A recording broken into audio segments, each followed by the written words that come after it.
The Finnish nobility was historically a privileged class in Finland, deriving from its period as part of Sweden and the Russian Empire. Noble families and the descendants are still a part of Finnish republican society, but except for the titles themselves, no longer retain any specific granted privileges. A majority of Finnish nobles have traditionally been Swedish speakers using the titles mostly in Swedish. The Finnish nobility today has some 6,000 male and female members. The Finnish nobility is organized into classes according to a scheme introduced in the Act on the Organization of the House of Nobility. The ranks granted were Fursa Rutinas, Grieve, Gravi, Frithair, Vapaa Herra, Ridder, Ritari, a higher class of untitled nobility, which was formed for descendants of members of the Royal Council of Sweden and in 1778 came to include the eldest families and the families of knight commanders of royal chivalric orders. This class encompassed 73 families in Finland. The class was merged with the untitled nobility in 1863.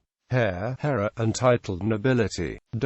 Under the above Act on the Organization of the House of Nobility, the head of each family had a seat in the House. There also existed a proxy system according to which the head of the family could be represented by another male member of the same family or even by a male member of another family by proxy.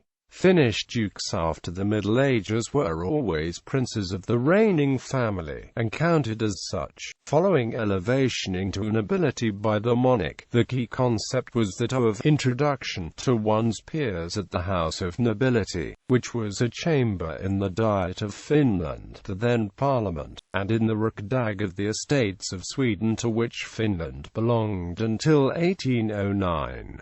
The House of Nobility served as an official representation for the nobility regulated by the Finnish government, but regulation has decreased in step with the privileges. Virtually all noble families have been introduced, and the members are listed in a calendar published regularly. In Finland, the nobility was generally sparser in resources than, and not as powerful as, its brethren in Sweden. Medieval nobility. The formal nobility in Finland dates back to 1280, when it was agreed in the entire Swedish realm by the decree of Alsno that magnates who could afford to contribute to the cavalry with a heavily equipped horse soldier were to be exempted from tax, at least from ordinary land taxes, as the clergy already had been. The archaic term for nobility, thralls, also includes the clergy when referring to their exemption from tax.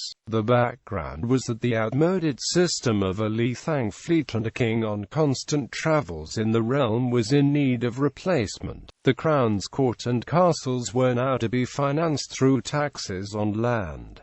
Quite soon, conditions were attached. Land up to a certain amount was tax-exempted in exchange for one soldier. Wealthier magnates took it upon themselves to maintain several soldiers, in order to have tax exemption for their other manors. The concept of the nature of land, if it was fralsagord, exempt from land taxes, are not evolved and was registered on tax rolls. For the 17th century onwards, non-nobles were not allowed to purchase noble land. Generally, the nobility grew from wealthier or more powerful members of the peasantry, those who were capable of assigning work or wealth to provide the requisite cavalrymen. In Finland, there never existed outright serfdom, hence nobility was basically a class of well-off citizens, not owners of other human beings. In the Middle Ages and much of the modern age, nobles and other wealthy men were landowners, as well as lords of villeins and servants. Members of the nobility utilized their economic power and sometimes also other powers to have smaller farm owners sell the lands to manor lords. So land owning centralized gradually more in the hands of the noble class. Cavalry and battle exercises became the lifestyle of the nobility, as it already was in feudal Western Europe. Usually a lord was himself one of the soldiers, being the commander of his military retinue, a heavily equipped, constantly exercised mounted warrior, often with destrua, and pursuing the royal grant of knighthood, which was a valued title and formed an upper level of the nobility. Some lesser noblemen remained squires, armigers for the whole lives. Sometimes a nobleman was himself the only soldier that his manor provided for the cavalry, and possibly with less than adequate equipment. In some cases, some impoverished nobles provided a cavalryman together. It was also possible to have the obligation fulfilled by a paid employee. No particular condition required the lord himself to be a soldier. It was just the evolving lifestyle of the noble class.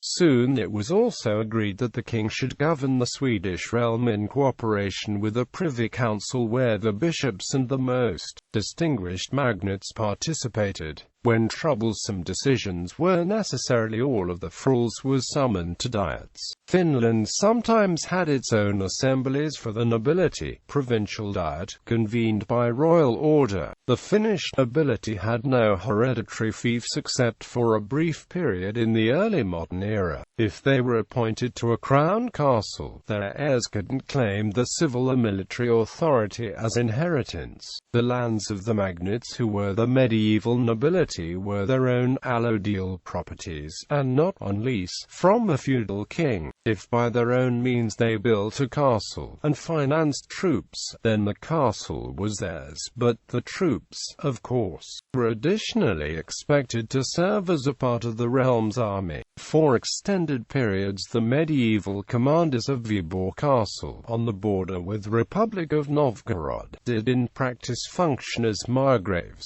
keeping all the crown's incomes from the fief to use for the defense of the realm's eastern border. However, it was not formally hereditary, though almost all appointees were from certain families related to the Swedish earldom of Orkney. See Margraviate of Wyburg. Sporadically, at the very uppermost level of feudal society, the position of Duke of Finland was created, 3 times for a brother of a king and once for a more distant relative, he also from a family of high nobility. Frederick III, Holy Roman Emperor, granted the archdeacons of Turku an HRE estate and status as ecclesiastical counts palatine during the tenure of Magnus of Sarkilax. This foreign honor was used also by his archdeaconal successors, at least Catholic ones, but sometime in the next centuries it fell into disuse. Despite the heavy German influence during the medieval age, the elaborate German system, with numerous specific, especially comital, titles such as Landgraf, Reichsgraf, Burggraf and Pfalzgraf, was never applied as such in Finnish fiefs and nobility. Medieval Finnish thralls families included those of Sarkilax, Tavast, Karp, Horn, Vilnius,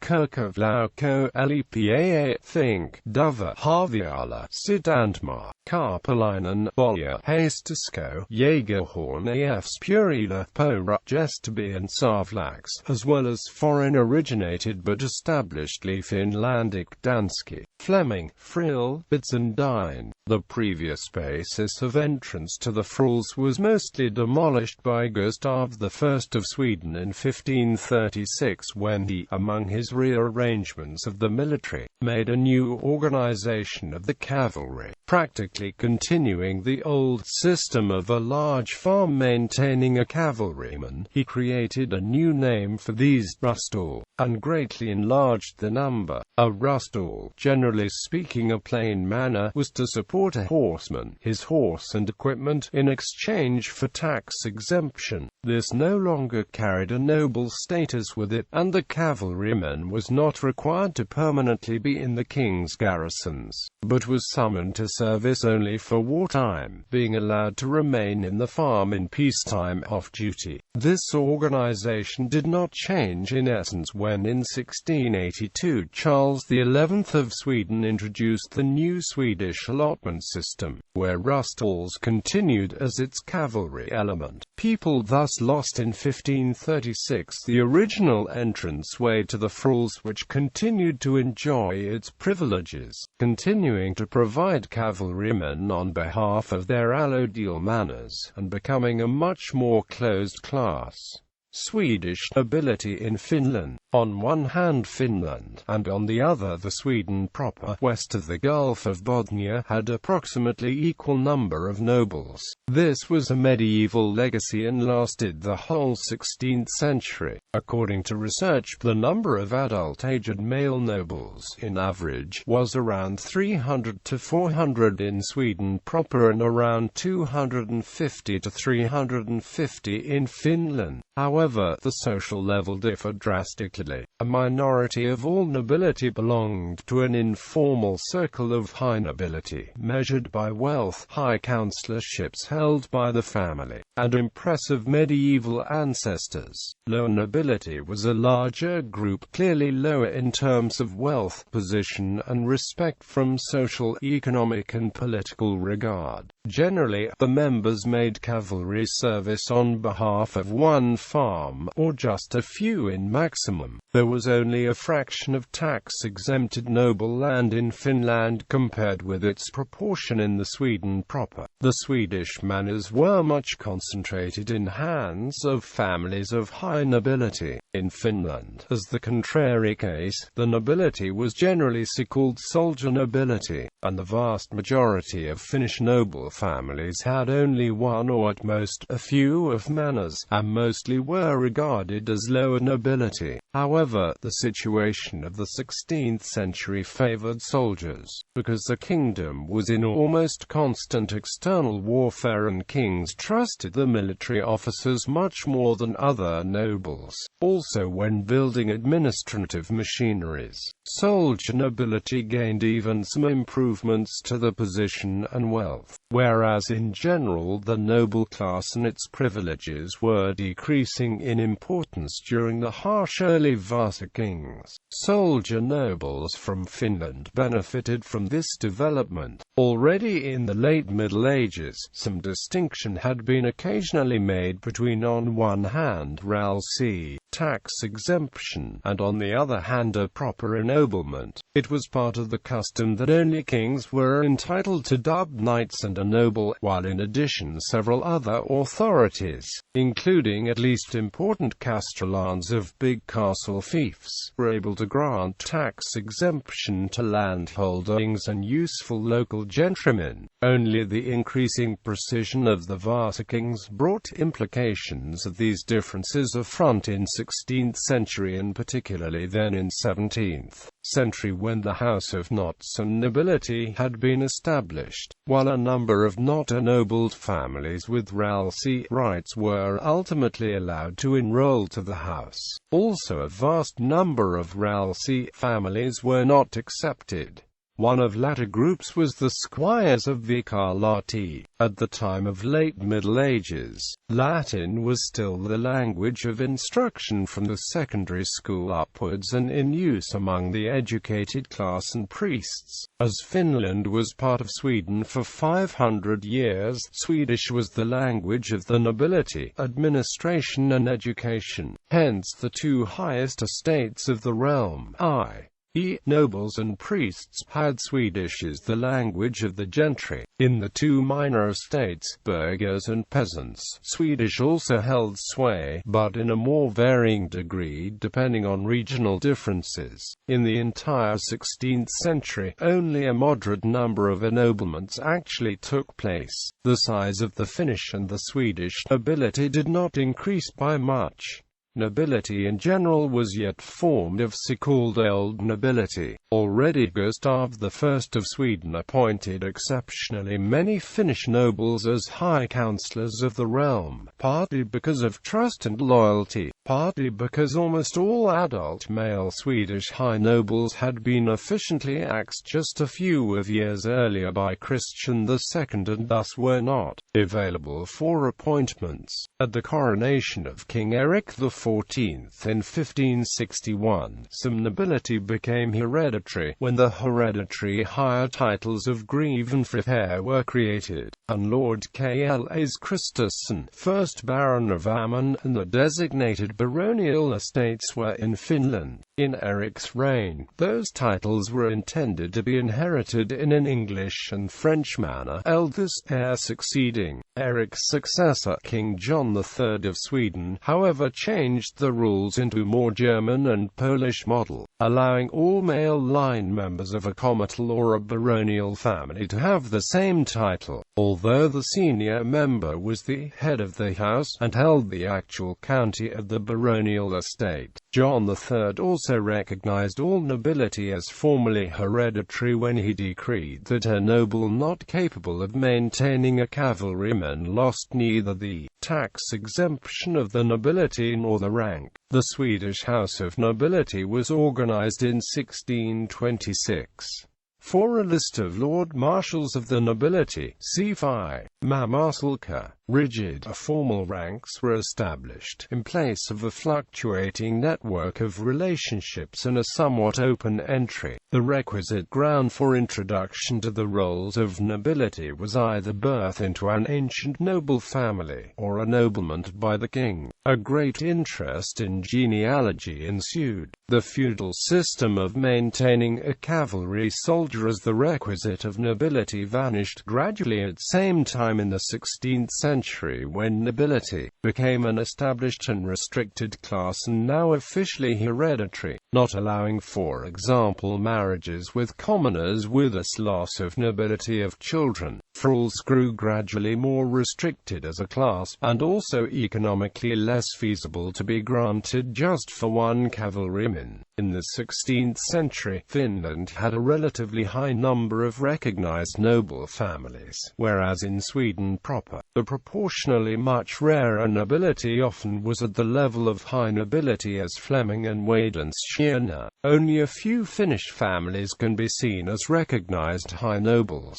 This high number of lower nobility in Finland is explained to come from its military location, there having been a constant need of tapping the thralls system for troops and offices, which led to a high number of ennoblements to Finland, whereas Sweden proper had lived more peacefully as to foreign wars and additionally had its nobility axed from time to time by civil war. According to several precedents, medieval nobility was inheritable in female line in case of extinction of male line, shown for example by the accepted introductions of later Stiemkos, Karpeland and Kirk female line families to the rolls of nobility. There was a special group of petty nobility, the so-called Napadel, derived from the last centuries of the Middle Ages, who generally were not able to produce a royal letter of ennoblement to support the status. Regarding certain districts where there existed a disproportionately high number of such families,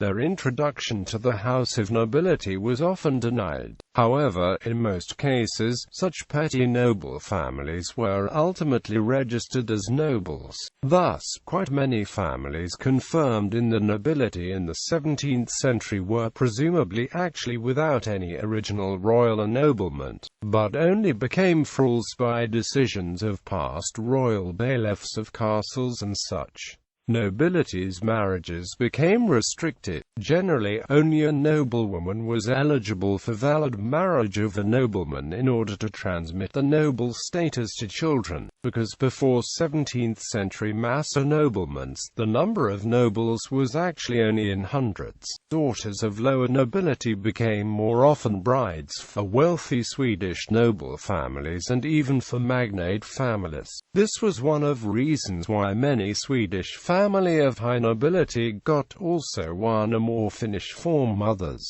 Finnish nobles very often moved to other parts of the realm, to have an office in military or in government. Count Axel Oxenstierna, first Count of Södermore, the Lord High Chancellor of Sweden, was the architect of the instrument of government of 1634, which laid the foundation of modern Sweden, and in extension that of Finland. It secured that all government appointments had to be filled by candidates from the nobility, a move which helped to mobilize support for, rather than opposition against, a centralized national government.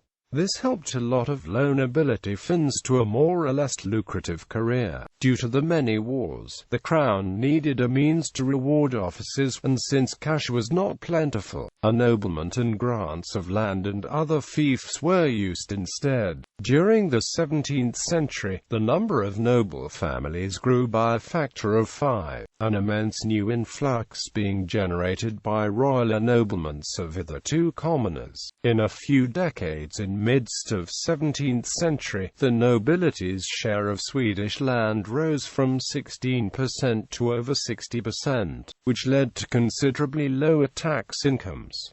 The reductions of 1655 and 1680, however, brought back most of that land to the crown. Between 1561 and 1680, there thus existed tens of official baronies and counties, fiefs, in the area of Finland. When a family was ennobled, it was usually given a name, just as lordships of England and other Western European countries. In 17th and 18th centuries, the name only rarely was the original family name of the ennobled, rather they chose fanciful new names. This was a period which produced a myriad of two-word Swedish-language finery names for nobility. The regular difference with Britain was that it became the new surname of the whole house, and the old surname was dropped altogether. To understand ennoblements better, we may think a noble as, using a Finnish example, Augustin Schäfer, Lord Aronsvad when ennobled, but they did not continue to use the old. Thus he was, starting from the ennoblement, Lord Augustin Aronsvad. These centuries,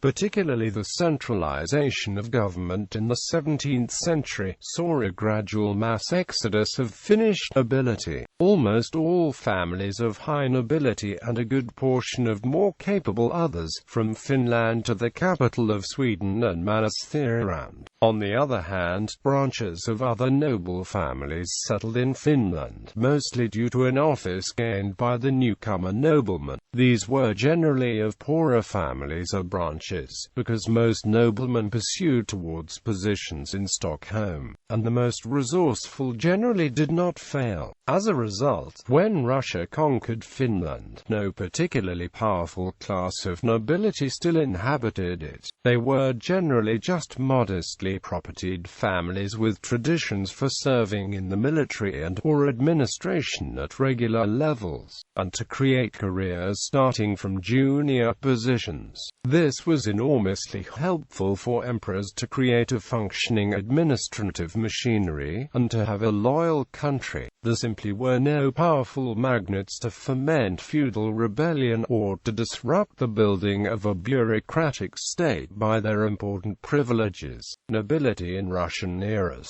In 1721 the Russian Empire had received eastern areas of County of Vyborg and Nyslott County of Kexholm by conquest. In 1744 these areas were consolidated with newly conquered part of County of Kymenagard and Nyslott as Vyborg Governorate. This old Finland had its main centre in Vyborg, and it was there that an institutionalized nobility system of Old Finland had its headquarters. With the peace treaty of Fredriksham in autumn 1809, the Swedish king obliged to cede all of Finland to Russia, and he freed Finnish nobles and people from their oaths of fealty. This opened the way to formal adoption of Finnish institutions, such as nobility, by the Russian emperor as the new Duke of Finland. The entire country was the autonomous Grand Duchy of Finland under the Russian emperor between 1809 to 1917.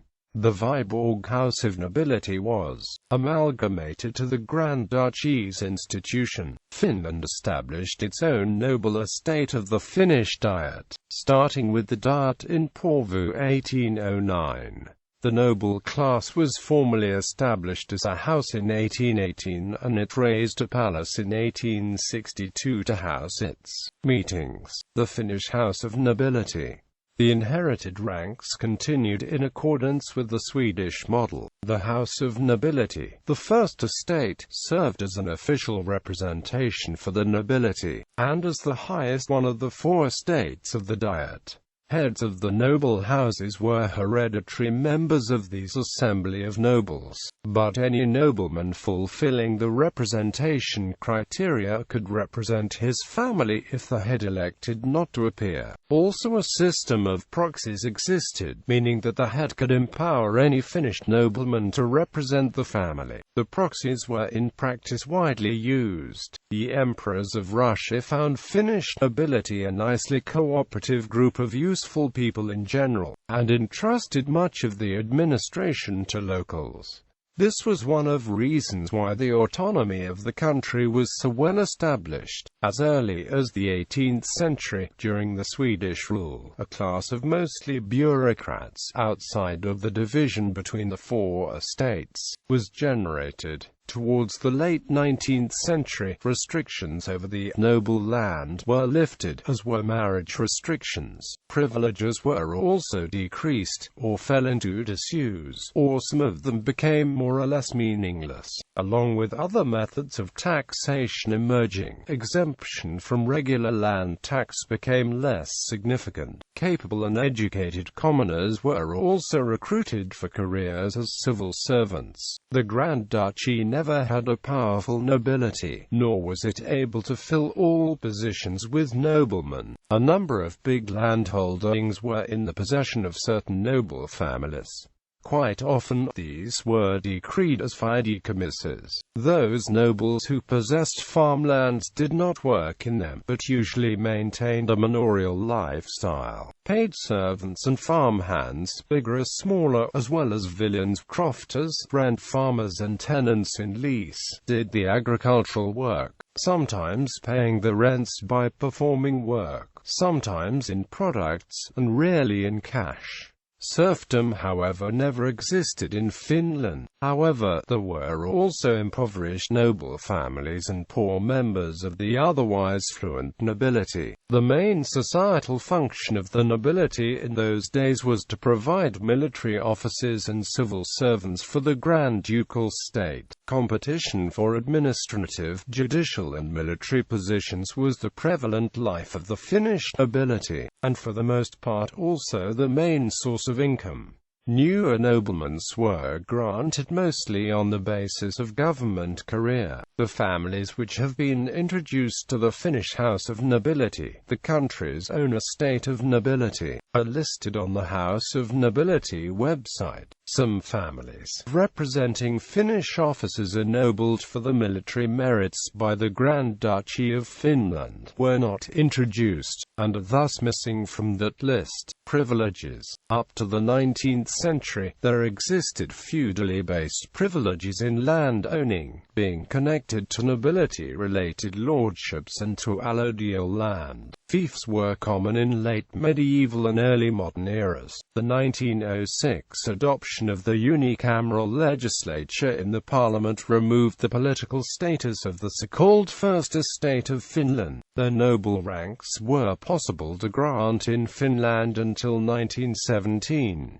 The last Untitled Ennoblement was made in 1904, and the last baronial rank was given in 1912. The noble estate was never abolished in Finland, and even the Constitution of the Republic decreed that remaining rights of the estate classes are existent, but its privileged position has been weakened step by step. The nobility's political privileges were practically abolished by the reformation of the Parliament in 1906. The last taxation privileges were abolished in 1920. Some minor privileges remained for longer. It was, however, only in 1995 when the privileges, originating from 1723 of all four estates, were formally abolished in connection with a revision of the Finnish constitution. The privileges had, however, been long considered obsolete, unenforceable legislation.